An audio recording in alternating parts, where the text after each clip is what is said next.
Que se vaya la policía. Que se vaya la policía. Que se vaya la policía.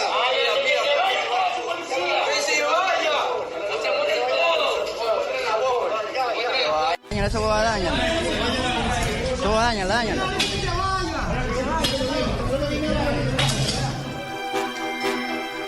Este era el momento en el que un grupo de hombres armados tomaba un canal de televisión de Ecuador mientras emitía en directo. Los asaltantes, como acabamos de escuchar, amenazaron a los periodistas y les exigieron que pidieran al presidente Noboa que no mandara a la policía. Finalmente, agentes de élite entraron en las instalaciones, detuvieron a los delincuentes y liberaron a los rehenes. Tras este incidente, el presidente de Ecuador, Daniel Noboa, declaró la existencia de un conflicto armado interno en el país y ordenó a las Fuerzas Armadas ejecutar acciones militares. Pero su enemigo no es un país extranjero, son, como decimos, grupos de delincuencia organizada que han puesto en jaque la seguridad nacional desde dentro de sus fronteras.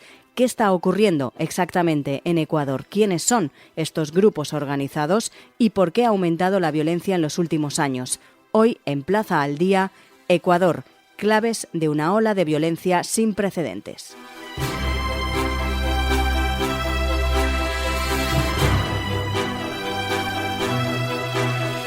Saludamos a Francisco Sánchez, es el director del Instituto de Iberoamérica y doctor por la Universidad de Salamanca. Señor Sánchez, muy buenas.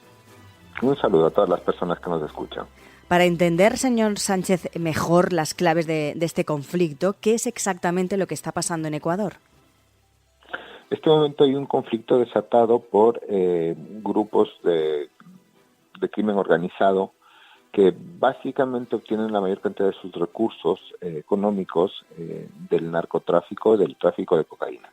Esto les permite además tener una gran capacidad de movilización, pues pueden permitirse pagar prácticamente ejércitos particulares, conseguir armamento y también esto hace que tengan que enfrentarse al Estado para poder garantizar la ilegalidad de su negocio.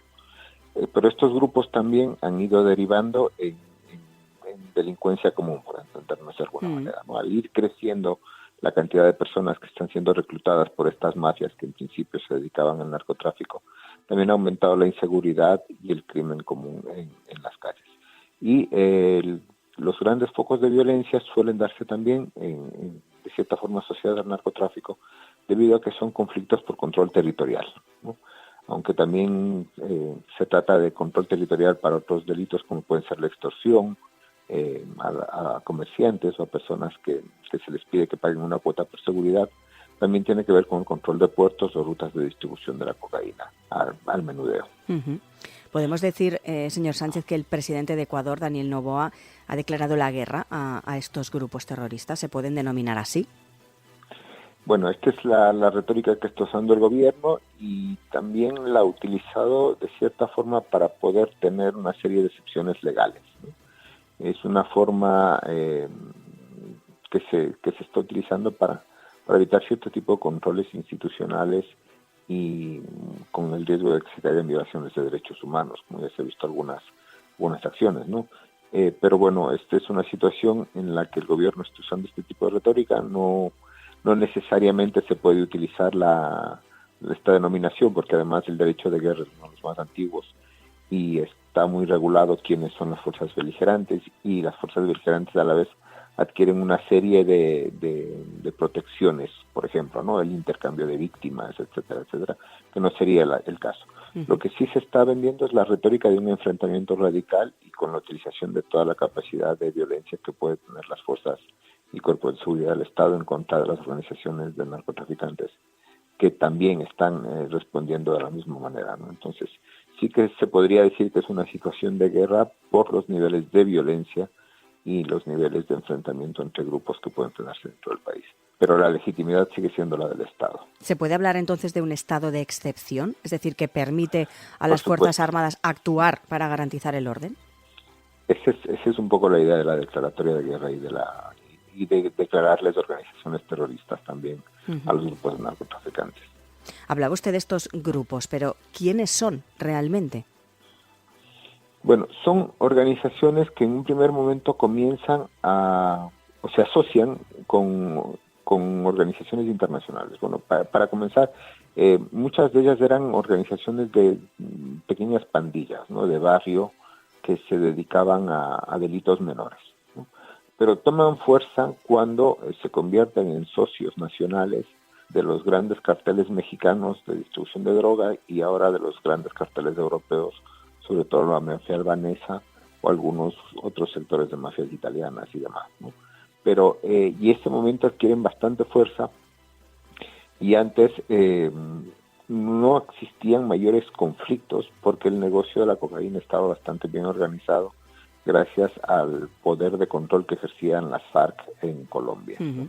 En el momento que se firma el proceso de paz en Colombia, las FARC se desarticulan y el negocio, un negocio multimillonario que da muchísimo dinero. Me gustaría insistir que parte de este problema está en la cantidad de dinero que genera la cocaína, y hay muchas personas que están dispuestas a pegar un tiro a cualquiera por esas ganancias. Se diversifica la cantidad de actores que quieren captar cocaína, vender cocaína y exportar cocaína, ¿no?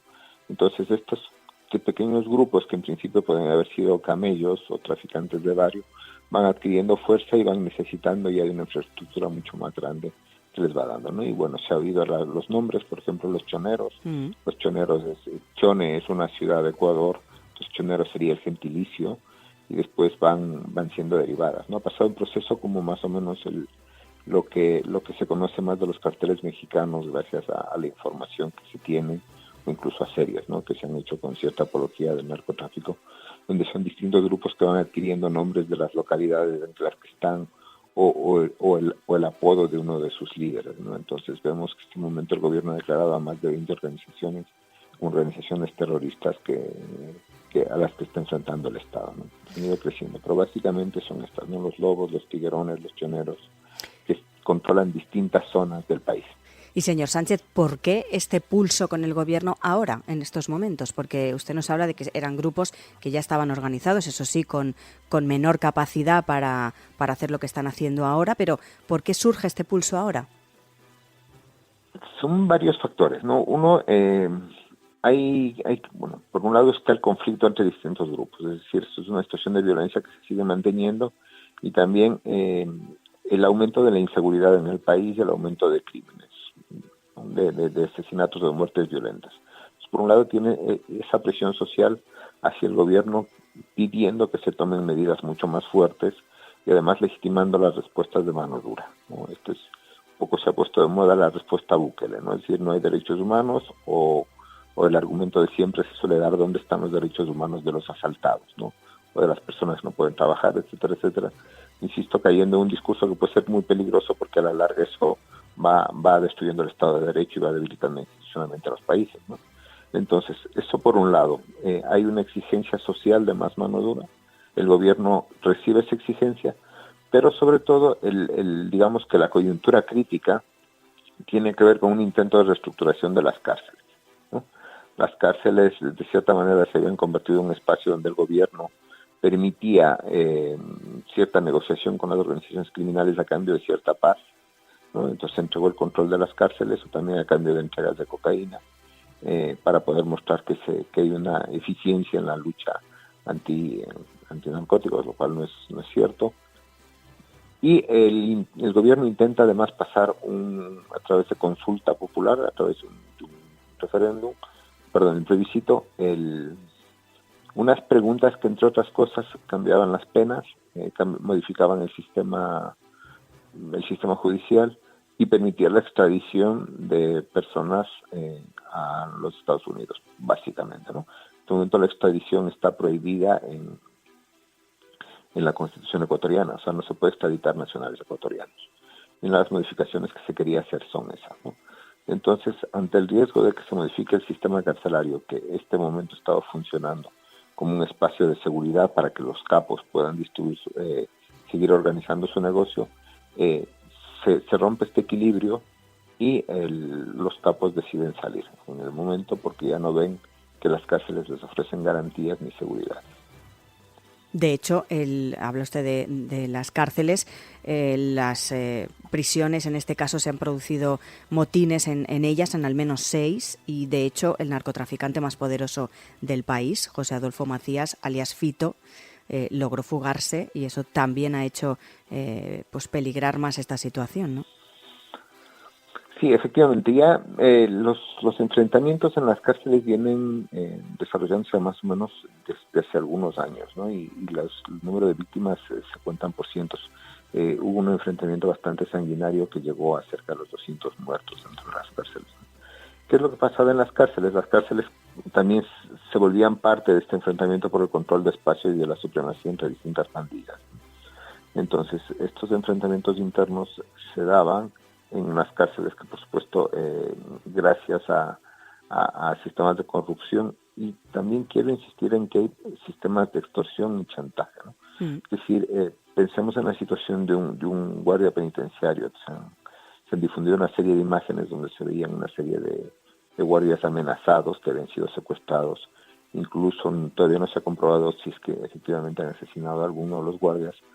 Pero los guardias, insisto, asumiendo que sí que hay corrupción y que sí hay extorsión o que sí puede haber sobornos, pero también están en una situación muy precaria, ¿no? Imagínese usted como funcionario de prisiones en una persona donde tiene 200 personas sentenciadas por crímenes atroces, ¿no? Uh-huh. Entonces, la capacidad de intimidación que pueden tener es bastante grande. Si usted se fija, la fuga de Fito es una fuga bastante limpia, por decirlo, ¿no?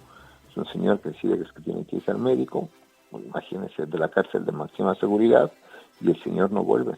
Uh-huh. O sea, sin ningún tipo de protocolos, sin ningún tipo de medidas extremas, ni más, ¿no?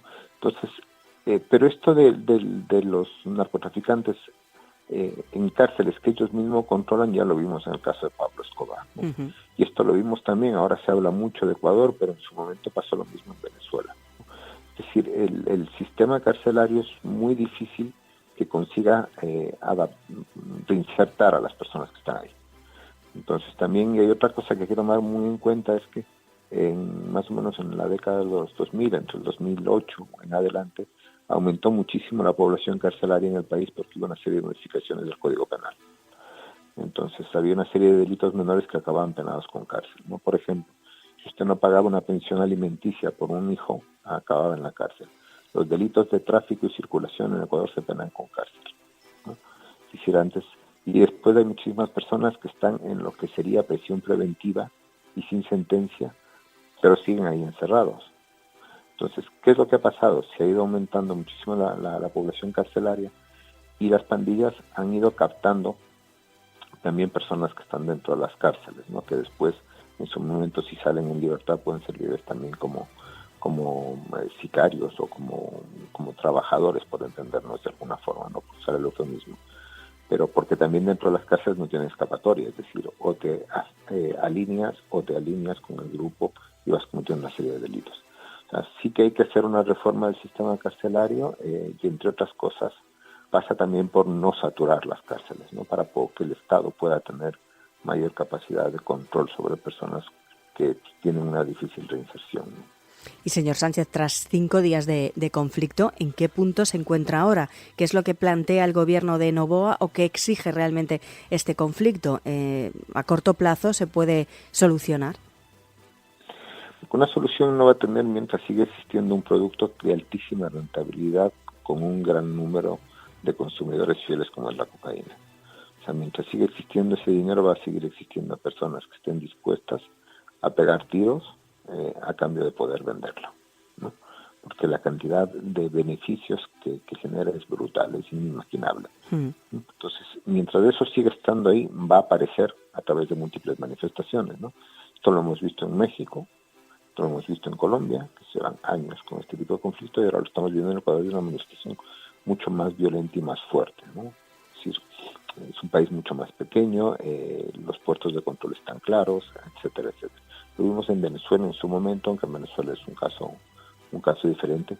Y este momento, por ejemplo, en Chile ya se está hablando de que también pasa. Y en puertos bastante tranquilos y en países institucionalmente mucho más sólidos, como podrían ser el Uruguay o Costa Rica, también ya están teniendo problemas por narcotráfico, ¿no? El puerto de Montevideo, cada vez se detectan más embarques que salen del puerto de Montevideo.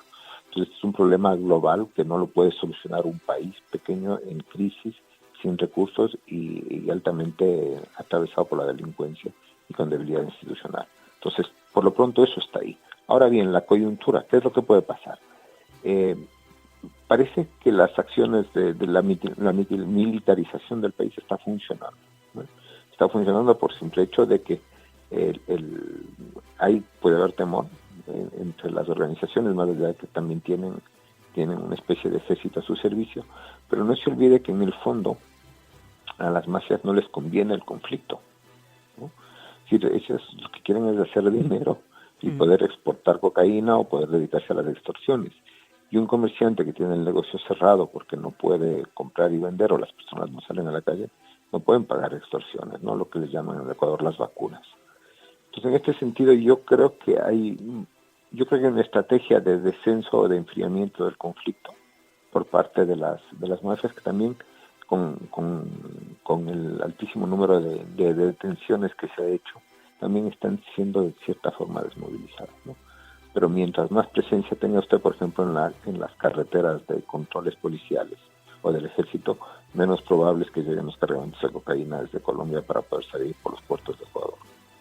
Pues Francisco Sánchez, recordamos, director del Instituto de Iberoamérica y doctor por la Universidad de Salamanca, gracias por ayudarnos a entender mejor las claves del conflicto en Ecuador. Muchas gracias.